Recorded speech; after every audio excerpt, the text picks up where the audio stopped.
চলছে জাতিসংঘ সাধারণ অধিবেশন। এর ফাঁকেই স্থানীয় সময় মঙ্গলবার যুক্তরাষ্ট্রের নিউ ইয়র্কে দ্বিপক্ষীয় বৈঠকে বসেন ফরাসি প্রেসিডেন্ট ইমানুয়েল ম্যাক্রো ও মার্কিন প্রেসিডেন্ট ডোনাল্ড ট্রাম্প। আলোচনায় উঠে আসে ফিলিস্তিন প্রসঙ্গ।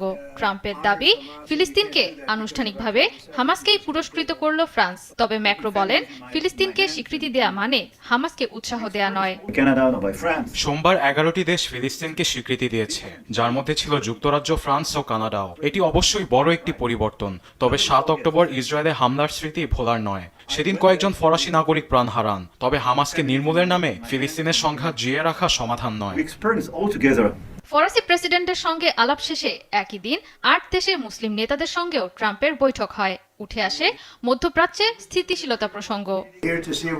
হামাসের হাতে জিম্মিদের মুক্তি চাই, এতে গাজার যুদ্ধের অবসান হবে। এটাই আমাদের এখন মূল লক্ষ্য। আর এর মধ্য দিয়ে শান্তি ফিরে আসবে মধ্যপ্রাচ্যে।